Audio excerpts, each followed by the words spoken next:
Hello, this is Michael. Hi, I'm returning your call on behalf of the Missouri Attorney General's office. Hi. It's an issue of business discrimination where our family business, for the first time in 30 years, has not gotten any workable referrals, or for a 5 months period, absolutely no referrals at all. And as a journalist working with an American Georgian defense-related project, until I had written about that, there was no phone calls at all for 5 months. This is the first time this has happened in 30 years. It was also, I had received a threat similar of being blocked over here in Georgia, where I'm at currently, where I'm had helped with a Georgian American defense related project for 4 years. So bottom line is that Fitzgibbon Hospital in Marshall, Missouri is the medical facility that I'm talking about there, that hasn't made any referrals, and after that, no workable referrals. And we have eyewitnesses that show that they have all the referrals go to Americare first, and that's a corporation that's in the nursing care business as well. And I'm researching with lawyers now, but I consider that business discrimination. And I wanted to follow up with the Missouri Attorney General's office to see what kind of resources you have there to deal with that type of thing, because they are receiving, as a nonprofit, the hospital, federal and state payments. And I don't think that's correct when I've done what I've done for 4 years with no pay, no compensation, at the request of a Ministry of Defense. I've been on military bases. I've been at the front line against Russian aggression and filming that situation, interviews, et cetera, and then to have to go back home and deal with business discrimination that has been absolutely backbreaking to family there. And so that's why I called, because it seems to me to be a pretty clear-cut case. But I have just started with the research, calling there to your office, also to some private lawyers as well that specialize in business discrimination. Yeah, okay, so I talked to my supervisor on this one, and she was saying it may be more of a private civil matter, and it would be maybe something to contact the Department of Health and Senior Services about. Yeah, I was wondering about that part, find out their regulations, maybe, just to find out if there are, I wasn't familiar with any kind of information about referrals. Okay. But again, I'm not an attorney, so I wouldn't know that information. But my supervisor was saying that it's going to be a private civil matter that may have to go through a private attorney. Okay, well, I have contacted a few to get that side of it, thinking that if it was a civil damages type of situation. But the only reason I'd called there is because of the fact that they're getting those payments. But your suggestion about Missouri Division of Social or Family Services, that might be an appropriate start, because they're certainly close to the payment structures. I know I used to run families nursing homes for 4 years. So I can probably try and get you their number really quickly if you like. Actually, I mean, you're a journalist, you probably know how to get the numbers really easily. Sure, yeah. But I can totally pull it up for you. Okay, great, thank you.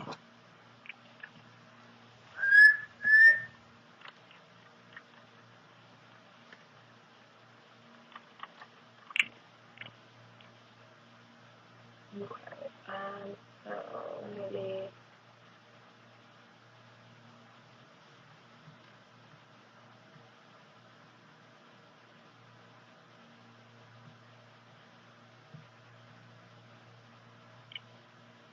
I'm going to ask my supervisor if you could hold on for just 1 sec. Sure, no problem. Thank you.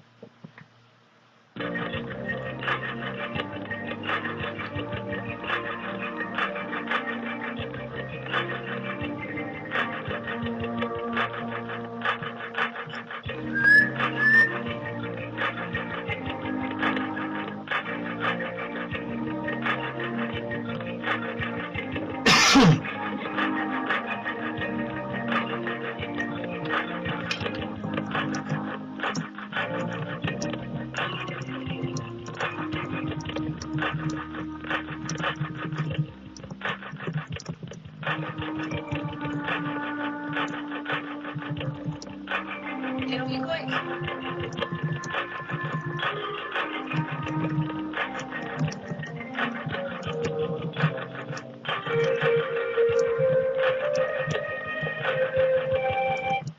Okay, I've got the phone number for you. Okay. Okay, this is a health services regulation through the Missouri Department of Health and Senior Services. Oh, okay. Okay, yep. And the telephone number is 573 573 751 751 6303. 6303. Okay. And I can transfer you over there too if you want.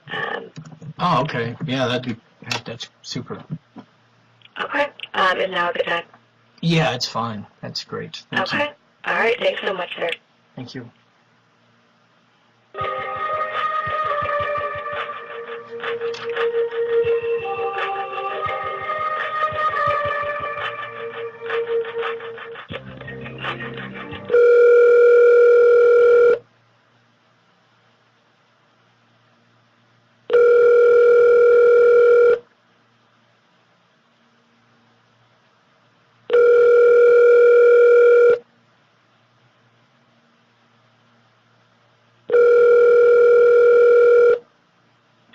Bureau of Hospital Standards, this is Derek. Can I help you? Hi, I was just connected over from the Missouri Attorney General's office. My name is Michael Vanderpool. I'm a former nursing home administrator. My family's still in the business. It's about a case of business discrimination by the local nonprofit hospital for the last year and a half or so. There was 5 months they didn't get any referrals at all. And I had received a threat as a journalist with the American Press Association, also having served with or worked with a Georgian American defense-related project for the last 4 years. I've got dozens of films. The latest are with the U.S. military, side by side, actually. Noble Partner 2017 exercise. They're all over YouTube. I've written about this case publicly as of today. We have eyewitnesses there at that had worked at Fitzgibbon Hospital that have seen that the letterhead had 4 primary referrals going to AmeriCare Corporation. And I think that's incredibly wrong because they're receiving U.S. federal as well as state money and payments there at Fitzgibbon. And my family shouldn't have to experience what my private lawyers are now researching and calling business discrimination after 30 years of business. And I think 23 straight were deficiency-free by state inspection. I myself, operated a nursing home for 5 years there, Vanderpool Care Incorporated. So I know the situation very, very well. And I furthermore don't appreciate it that I was threatened over here that this could happen when I'm simply helping a defense-related project and have dozens and dozens of films on that. So anyway, what I'm calling is just because they had transferred me over to this Missouri Department of Human Services because it's a clear-cut case of business discrimination, and they're getting federal payments and funding. Well, our bureau regulates and licenses hospitals in accordance with state and federal law as far as patient care, infection control, patient rights, things such as that nature. As far as the business discrimination, I don't believe we would have jurisdiction over that. Patient rights in not being informed of their choices. Do you have a specific patient that, in instance, that you're wanting to report about? We could try to come up with that. The eyewitness, we definitely can come up with that. I mean, that could be ordered by court. We know who saw and who had that information and who gave this information, which actually that's no problem. But as far as a patient right off the bat, because I'm not actually there, I'd have to ask my. I guess what my question is, what is the outcome that you're wanting by contacting us? What is it that you're expecting us to do? Well, I didn't know it would be this particular department and this particular issue, because I know right now that when I'm under state law, because I've handled inspections for years. In fact, even as a journalist, not being there, I handled an inspection about 2 years ago. So I know that what you just mentioned about patient rights, I thought you guys would be handling the financial side, actually, the inspection side, actually. And I thought, but when a patient is not duly or correctly informed of their options, that's a violation of patient rights. And when they're steered to just one option, Americare, that is corporatism, that's business discrimination, but that's also a violation of patient rights. And I know that because the hospital itself also falsely stated that they are informing every patient of all the options that they have in the community. And that's absolutely not been true.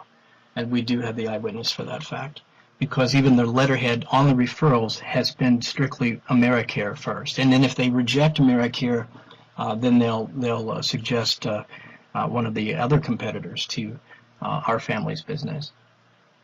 So the result that I would be looking for is simply, I mean, this is business discrimination, and it's affected things to such a degree that it's affected what I do.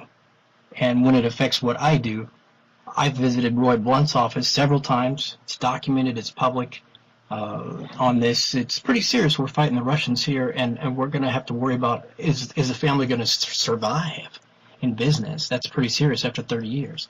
And so, I mean, I could either get a Senate investigation, or we can see what the state can do. I don't know.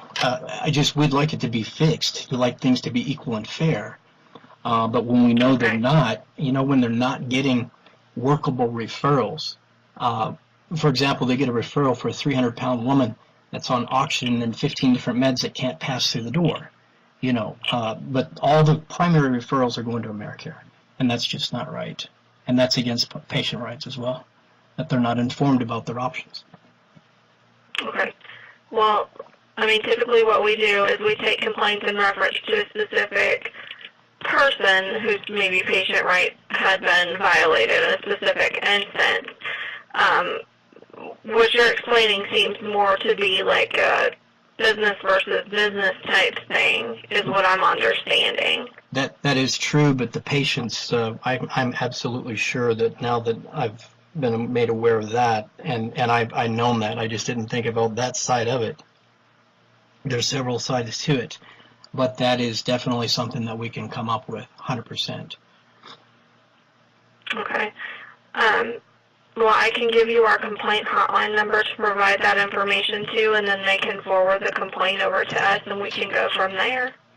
Oh, okay, that's cool. That's better than what I could have expected in the situation. I just kind of started the research today, having gotten this new information. Part of it's new, and that is the eyewitness part. We've been dealing with it naturally for a while, but that would be very satisfactory, and I appreciate that. And then I can give you our website. Our regulations and everything are out there on the website. Okay. Also, I've just never had something like this come up, and typically when we get complaints, it's about a specific person, and this person's rights were violated or wasn't treated well, and such as that. I've never actually encountered something like this. So I would definitely have to. If a complaint was made, then we can definitely go a little further to see if that falls under our jurisdiction or not. Okay, great. As far as who the hospital's referring patients to. Okay, sure. That makes perfect sense, because that on a patient's rights level, on the business discrimination, I'll go with we've got a private lawyer right now, and I'm waiting to get a hold of my legal team out of St. Louis for that. But I think that it would be beneficial that way we have all the information to look at before I would just say, no, we can't help, or yes, we can. Okay, well, that's great. I had no idea that, I have, because I have worked with, it was 4 or 5 years, I did a special state program, the Fulton 55, where they took patients out of there and tried them in the community. We had an RCF. It was Vanderpool Care Incorporated. And so anyway, I know all this stuff like the back of my hand. It's just been a while that I've actually been on site, except for when I visit my mother's. And then I handled a complaint then, but the timing was suspect because one of our guys, well, it's probably CIA, Jeffrey Silverman, he's Veterans Today, investigative journalist. He said that the timing was suspect because they're trying to take her out of business. They came in and made some accusations, and then another state worker inappropriately came in and suggested that she sell some of the beds to these people, to the competition, and I think that's inappropriate by a state employee. I don't think they have any business to be suggesting to family that they should be selling off maybe some of their beds or something like that. I think that's a private matter. And in fact, I can tell you that I have an audio recording where the Missouri State Inspector who came in there on a complaint of some arguing or something like this, she came in and to investigate, and I have it recorded where she didn't take the recording. What was the family coming to make the complaint, which was a setup, in my opinion, and she did not accept the recording, and that's a state inspector by the state of Missouri. So there's a lot of issues here that can be made, because it gets pretty interesting. I won't go into the whole story, but I have that audio, and the state inspector refused to accept that audio on an investigation. Okay. Yeah, long-term care is a little bit different. We are just strictly hospitals. Long-term care is divided into different regions, so I'm not quite sure who that would have been. But Oh, that's just a typical Missouri Department of, what used to be Missouri Department of Aging. I don't know what they call it now. Maybe Missouri Division of Social Services too, or something like this, social services. But we used to call it Division of Aging, DOA for short. So, but that's not the issue. I'm just saying there's a lot that I can. I mean, there's just, they've not been fair to that family's business, and I was threatened over here in regards to a hospital business offer, and about since this has taken place, we've had the problems there too. So in any case, and what you've offered is very satisfactory, and it makes perfect sense, because if they're not, we can come up with the patients, they're not being given the referrals, I'm sure that we can just pass it over to you guys and just, or hotline it, the hotline number that you would give, and we could take it from there and get it started that way. okay. Well, I wish you luck. And I gave you that number. I don't think so. I've got the 573-751-6303, but I think that's Missouri Department of Human Services, and then she just transferred me over. Okay. The hotline number, which is 24 hours, is 800. Okay. 392 Okay. 02 Okay. 10. Okay, so I got 1-800-392-0210. Yes, sir. Perfect. Okay. Well, we'll try to get that, find somebody specifically that can work with the hotline and investigation, follow up with that, and in the meantime, I'll just follow up with the private attorneys and see if we can get something going on the civil side for business discrimination as well. Okay. Well, I wish you luck. Thank you much. I appreciate it. It's very helpful. Have a good day. You too. Thank you. Bye-bye. Bye-bye.